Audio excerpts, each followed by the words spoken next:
오늘 여러분들과 함께 나눌 말씀의 제목은 오늘이라는 선물입니다. 그리스도인들에게 시간이라고 하는 것은 과연 어떤 의미가 있을까요? 살면서 우리가 가져야 될 올바른 신앙적인 태도는 과연 무엇일까? 그것에 관련되어져서 함께 생각해 보기를 원합니다. 어떤 분과 신방을 하면서 대화를 나눌 기회가 있었습니다. 사업을 하시는 분인데요. 제법 튼튼하게 해외에다가 투자하셔서 사업을 잘 진행하고 계시는 분입니다. 여유가 있어 보이고 굉장히 평안해 보이시는 분이었습니다. 참 대화를 하는데 이분이 자기가 지금까지 어떤 인생을 살아왔는지를 저에게 설명을 하시더라고요. 저희 교회도 사업하시는 분들이 여러 분 있지만 사업은 롤러코스터를 타는 것과 같습니다. 잘 된다고 해서 마음 놓을 수도 없고 어렵다고 해서 그것이 그냥 늘 끝은 아닙니다. 끊임없이 도전하고 새로운 일에 어떤 호기심을 가지고 그리고 투자하고 온 힘과 여력을 다 쏟아붓고 그렇게 하는 게 사업인 것 같습니다. 얘기를 들어보니까 참 힘들고 어려운 위기들을 많이 겪으셨더라고요.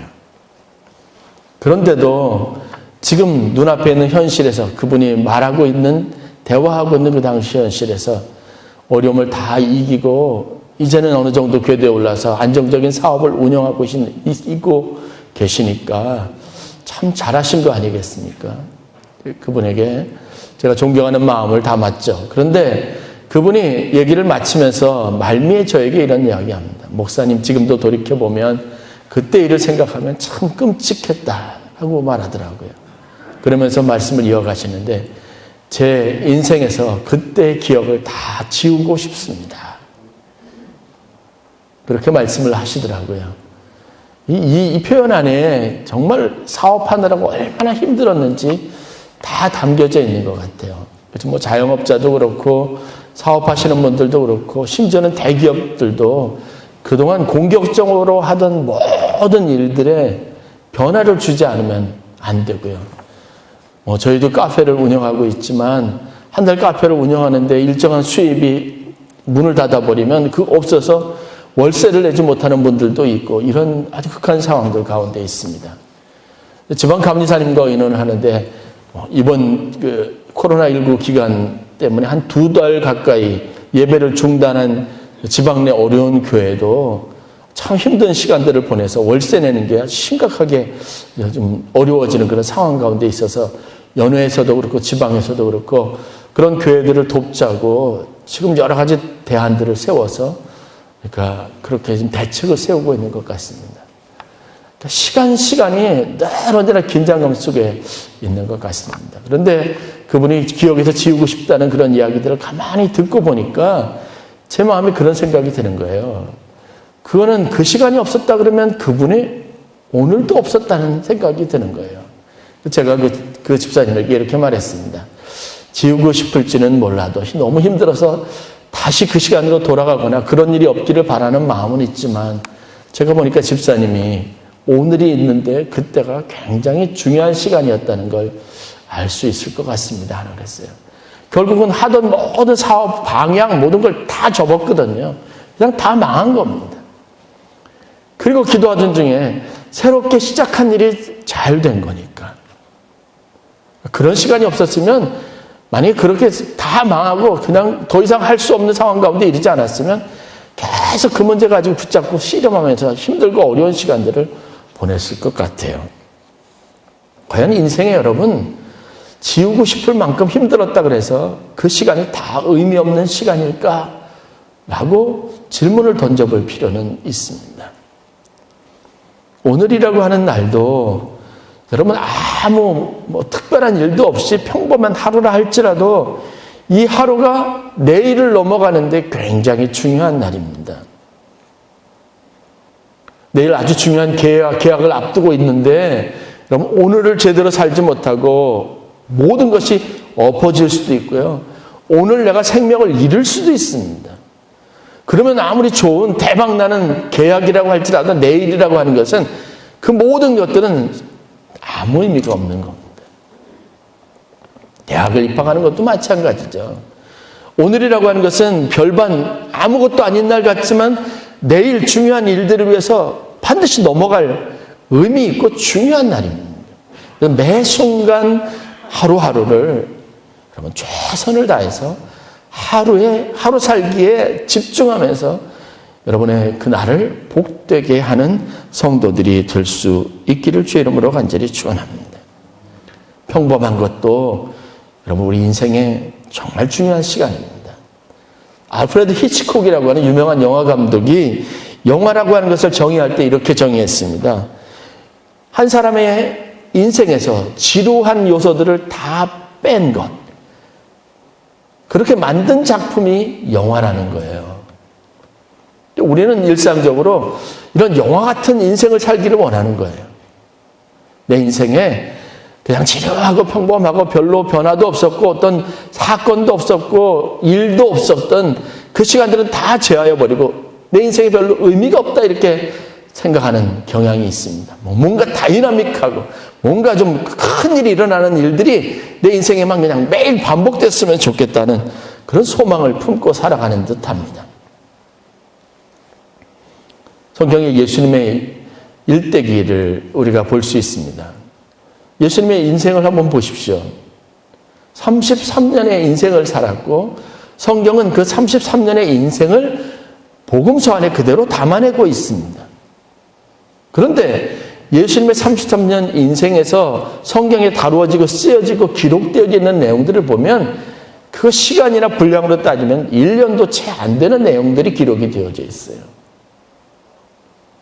그렇다면 그 중요한 일들만 예수님의 인생에서 우리가 기억해야 되고 나머지 시간들은 별로 의미 없다고 할 수 있느냐? 그렇지 않습니다.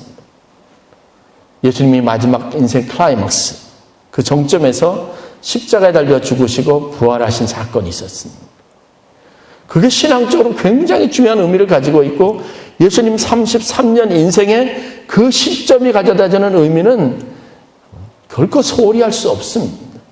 그런데 만약에 그런 예수님의 인생의 여정들이나 과정들, 예수님께서 하셨던 고민들, 기도도, 예수님께서 그 이전에 행하셨던 기적들과 관련된 이야기가 없었다면 십자가의 죽으심과 부활이라고 하는 것은 허튼 소리, 뜬금없는 소리, 황당한 이야기가 되는 겁니다. 예수님의 몇 안 되는 이야기들이 그의 인생이 결국은 무엇이냐면 십자가의 죽음과 부활이라고 하는 이 의미를 굉장히 풍성하게 서포트하는 겁니다. 그래서 그 이야기에 감동을 하게 만드는 겁니다. 성경의 위대한 요인 다윗 같은 사람들, 아브라함 같은 사람들, 만약에 믿음을 가지고 승승장구하는 일만 기록이 되었다면 그 사람들에게 실패한 이야기가 없었다면 어땠을까요? 감동이 되지 않습니다.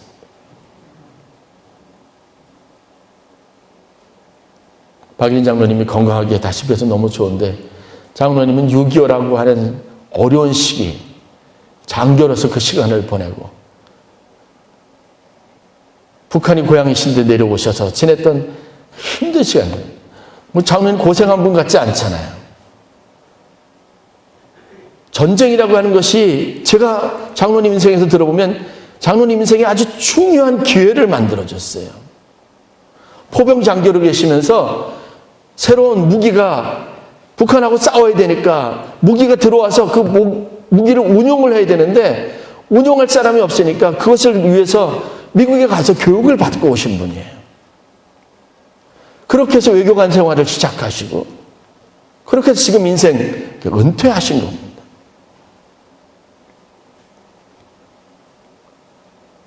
코로나19 사태 겪으면서 어느 방송에서 보니까 코로나19의 역설이라고 해서 잠깐 소개를 하더라고요. 이 코로나19 사태 때문에 세 가지 아주 의미 있는 일이 우리 인생에 벌어지게 됐다는 겁니다.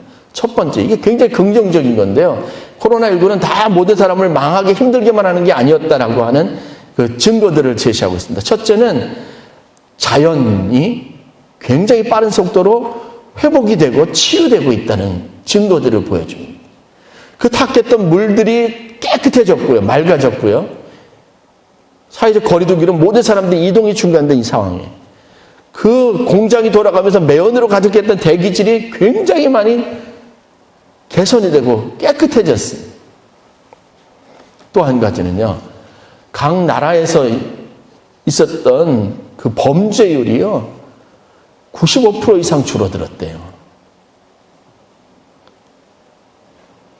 베네수엘라나 남미에 있는 나라들 그 수치를 가지고 이야기하는데요. 하루에 총기나 아니면 살인 사건으로 해가지고 죽는 사람이 이런 사건이 한 1,700여 회 됐는데 1,700명이 그런 끔찍한 범죄로 해서 죽었답니다. 그런데 지금 통계로 하면 하루에 2명도 안 된대요. 사건으로 죽는 사람들이. 전 세계 지금 분쟁 지역으로 유명한 곳, 이라크, 시리아, 예멘, 아프가니스탄 이곳에서 전쟁이 다 멈춰졌답니다. 평범하고 아무 일이 없다고 해서 오늘 우리가 이날이 의미 없는 시간은 아닙니다. 뭔가 내 인생에 자극적이고 굉장히 힘들거나 아니면 축하할 만한 일들이 있다고 해서 그날이 반드시 그날만 의미 있는 날도 아닙니다. 우리 인생에 하루하루는 다 의미가 있습니다. 이날이 없었으면 내일도 없고 우리 인생에 그렇게 좋을 날도 없습니다. 지금 힘들고 고통스럽다고 해서 이것이 계속되지도 않습니다. 우리 믿음의 눈으로 보면 이 시간이 우리에게 굉장히 앞으로 기대하지 못했던 엄청난 것을 선물해 줄 수 있습니다. 오늘 우리가 읽은 시편 118편 24절 말씀은 너무나 잘 아는 말씀입니다. 이날은 여호와께서 정하신 것이라 이날에 우리가 즐거워하고 기뻐하리로다. 이 이야기는 주일 성수에 대해서 그 주의성에 대해서 말할 때 가장 많이 활용되고 있는 본문입니다. 복음성가 가사에도 있죠. 그런데 여러분 시편 118편 24절은 안식일이나 하나님 앞에 예배하는 주님의 날 특정 지어진 어떤 그러면 성도들이 가져야 될 마음의 자세를 이야기하기 위해서 한정적으로 사용된 것이 아닙니다. 실질적으로 보면 이 말씀은 주일이나 안식일을 말하는 것도 아닙니다. 시편 118편을 천천히 다 전체를 보면요. 제가 보기엔 다윗의 시인 것 같습니다. 한 시인이 자신의 인생의 어떤 날을 묵상하면서 이 날이 하나님 우리에게 정하신 날이다. 그래서 이 날을 즐거워하고 기뻐하자라고 말하고 있는 겁니다. 그런데 시편 118편에 나와 있는 이 날이 어떤 날이냐 그것에 대한 단서들이 그것을 대략 알 수 있는 근거들이 기록이 되어져 있는데 10절 12절 말씀을 보면 이날은 문나라들이 자신들을 애워싸고 위협을 가하고 있는 날. 13절 말씀을 보면 사람들이 사방에서 밀쳐 우리를 넘어뜨리고 우리를 핍박하는 날. 죽음으로 내몰린 날. 18절 보면 심지어는 주님께서 나를 심히 꾸짖고 책망한다고 여겨지는 순간. 그게 정말 너무 힘들고 괴로워서 생각해 보니까 이게 하나님이 나를 경책하시고 나를 심판하시는 것이라고 여겨졌던 날이라고 말하고 있습니다. 그렇다고 보면 즐거워하고 기뻐할 이유가 전혀 없는 날, 굉장히 힘든 날을 보내고 있으면서 이 날이 하나님의 정하신 날이고 그래서 이 날을 기뻐하고 즐거워해야 한다고 말하고 있는 겁니다. 우리의 즐거움과 기쁨은요, 조건과 상황으로부터 오는 것이 아닙니다. 그런 고통이 있는 날이니까 이 고통 속에 하나님이 우리에게 그래도 이것을 주신 특별한 목적이 있다고 여기니까 이 날을 기뻐하고 즐거워해야 한다고 신앙적으로 고백하고 있는 겁니다. 여러분들에게 주신 하루하루를 그래서 우리는 즐거워하고 기뻐해야 할 당위성을 가지고 있습니다. 소중하게 여길 수 있어야 합니다.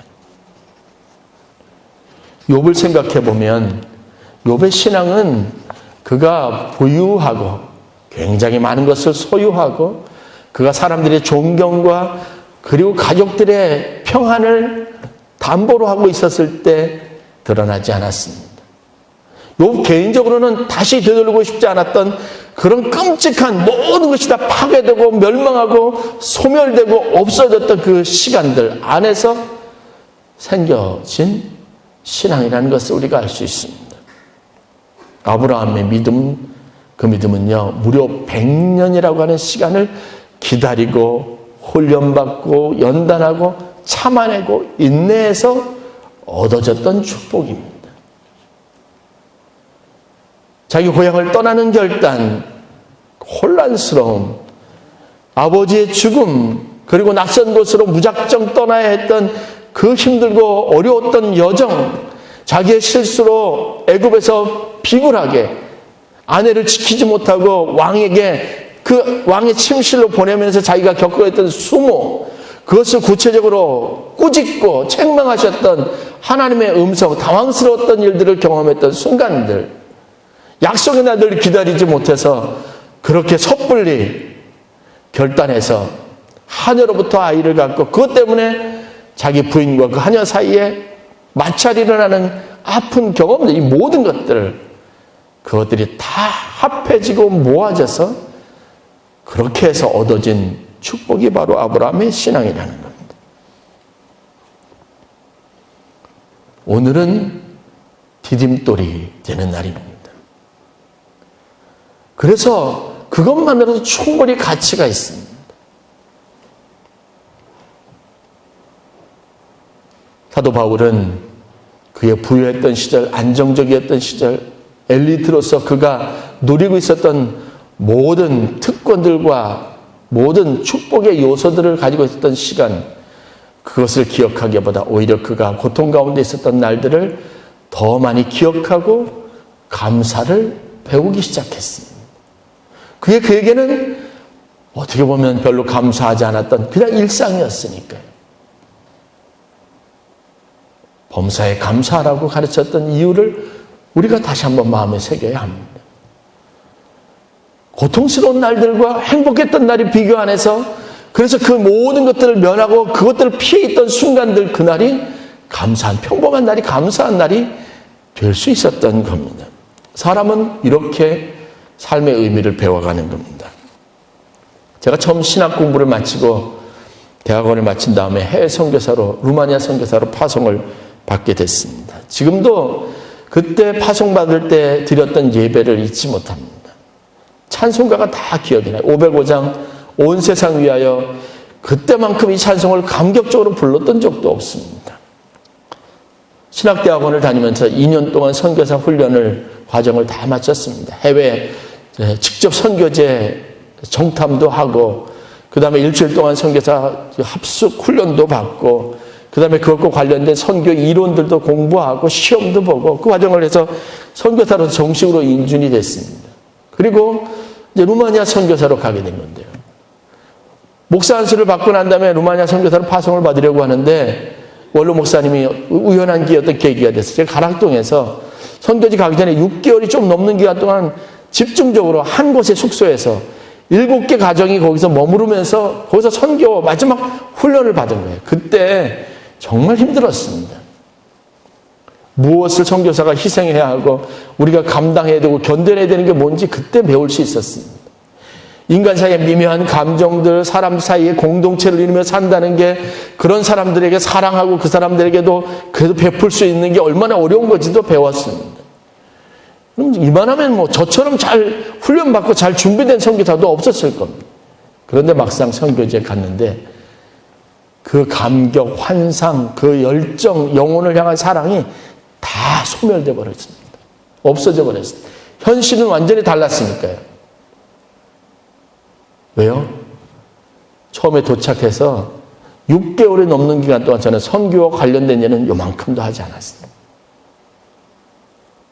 물건을 사고, 가구를 사고, 이사하고, 아이 학교 알아보고, 그 다음에 비자를 받기 위해서 관공서를 쫓아다니고, 전구 하나 달기 위해서 전구가 파는 거 찾느라고 수소문에서 가고, 관공서에서 하루의 일 끝나지 않아서 그 다음날 또 가고, 문 닫아서 그 다음 또 가고, 이런 일을 반복했습니다.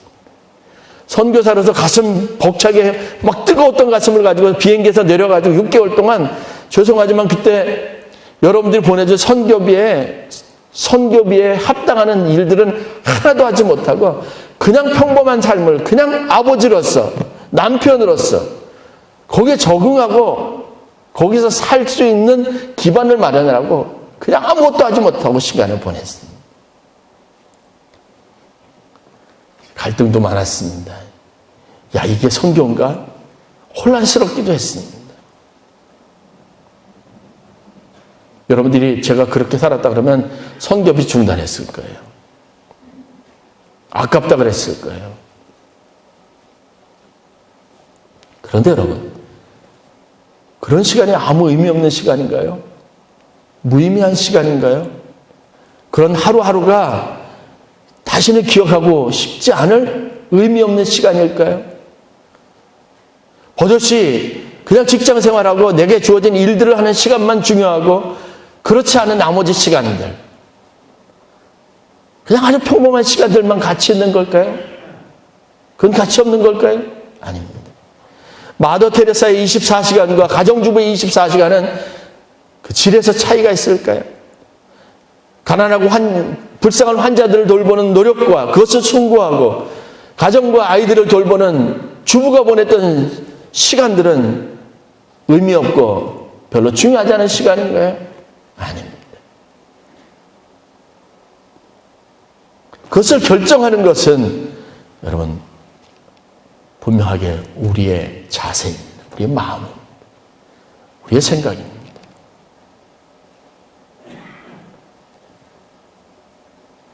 그래서 그런 목표를 가지고 있고 그런 꿈이 있으면 그 자세가 분명하면 6개월이든 1년이든 그 시간을 이겨내는 게 충분한 가치가 있는 겁니다. 오늘 하루를 살아가면서 여러분들이 이 마음과 이 믿음을 가지고 살아갈 수 있었으면 좋겠습니다. 덜 중요한 일과 더 중요한 일은 여러분들이 믿음으로 결정하는 겁니다. 오늘 하루가 하나님이 정하신 날이면 분명합니다. 그래서 여러분들은 이 날을 하나님과 함께 기쁘고 즐겁게 감사하며 살아갈 충분한 이유들을 가지고 있습니다. 하루를 어떻게 어떤 자세로 사는지 결정하면 인생도 그렇게 살 수 있는 줄 믿으시기를 바랍니다.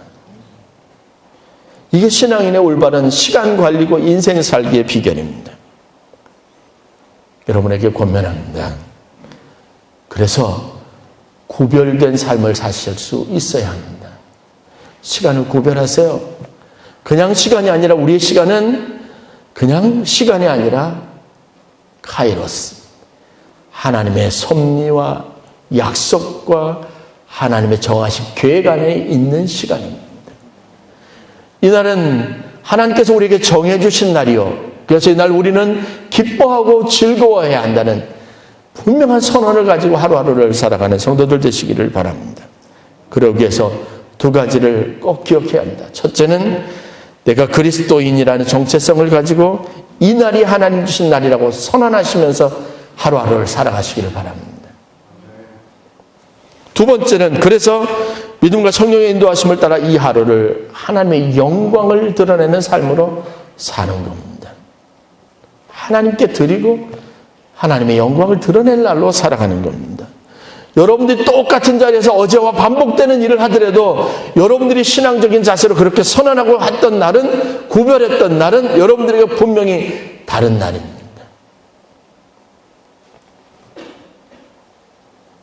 인생에 나이를 먹어간다는 것, 노쇠해진다는 것은 슬픈 일이 아닙니다. 거기에 우리 믿음을 담고 하나님의 섭리를 대입시키면 하나님 앞에 더 가까워지는 날이죠. 우리가 좀처럼 혈기왕성해서는 그래서 하나님 앞에 겸손해질 수 없으니까 그 시간 우리의 육체가 약해짐과 동시에 우리 마음도 겸손해지게 하신 하나님의 특별한 섭리가 있으니까 이날도 감사하고 이런 노년의 시간도 복된 것이 될 수 있습니다. 우리 신앙 관리는 이렇게 해야 합니다. 그 마음이면 쉽지 않은 결혼 생활도 할 수 있습니다. 아이들을 돌보는 평범한 일상도 의미 있는 날이 됩니다. 교회에 나와서 봉사하고 피곤하지만 사람들을 만나 필요한 일을 하고 교제를 나누는 것도 다 가치 있는 일이 됩니다. 예수님이 말씀하셨죠. 예수님은 제자들에게 말씀을 듣는 사람들, 그 산에 모인 사람들에게 오늘 하루에 집중해서 하루 살기를 잘 하라고 가르쳤습니다. 그렇게 나온 말씀이 마태복음 6장 34절 말씀입니다. 내일 일을 염려하지 말라. 한날 괴로움은 그날에 족한 겁니다. 내일 일은 하나님이 알아서 하실 겁니다. 그 마음이면 여러분 하루하루 믿음으로 살아내는 일에 우리가 집중하면 하나님이 반드시 좋은 일을 약속하신 것을 우리에게 주실 줄 믿습니다. 마태복음 25장 21절 말씀 전하면서 말씀을 마칩니다. 주님이 우리에게 인생의 마지막 순간에 우리에게 종된 사명에 하루에 집중하는 삶, 성실한 삶에 축복하시면서 주셨던 말씀이죠. 착하였도다, 잘하였도다 착하고 충성된 종아, 내가 작은 일에 충성하였음에 내가 많은 것으로 내게 맡기리니 내 주인의 즐거움에 참여하리라. 조금 바꿔서 말하면 이렇습니다.